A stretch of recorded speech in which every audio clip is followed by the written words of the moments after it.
Bernadette Ségol, vous êtes la secrétaire générale sortante, on pourrait dire, de la Confédération européenne des syndicats, puisque en ce 13e congrès à Paris, vous allez abandonner votre mandat après un long parcours syndical. Quel est le bilan que vous tirez un petit peu de ces 4 dernières années qui ont été vécues en pleine crise économique et puis on dirait crise écologique aussi?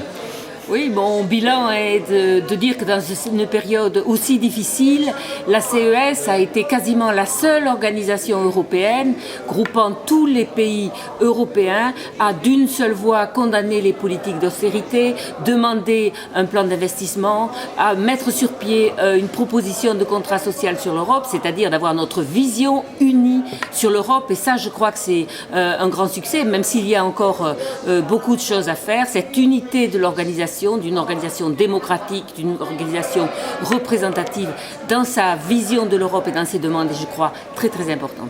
Alors quand on écoute les débats de ces premiers jours de congrès ici à Paris, à la Mutualité, on entend des voix qui disent bon, les bonnes paroles patronales, les bonnes paroles des institutions européennes sont une chose, il faudrait passer au plus concret. Alors quel type d'action peut proposer la Confédération européenne des syndicats? La Confédération européenne des syndicats doit tenir les actions syndicales par debout.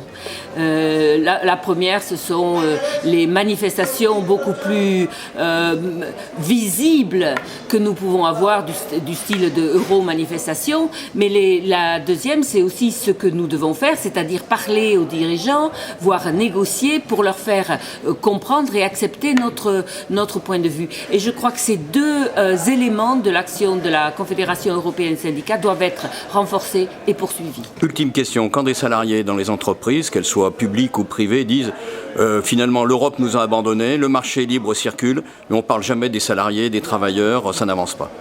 On en parle, la CES est là pour parler d'eux, pour faire avancer les choses. Nous sommes dans un contexte politique qui ne nous est pas favorable, mais il ne faut pas perdre espoir. Nous sommes des organisations démocratiques, structurées, représentatives, et la vision collective et l'action collective restent la seule bonne et la seule porteuse de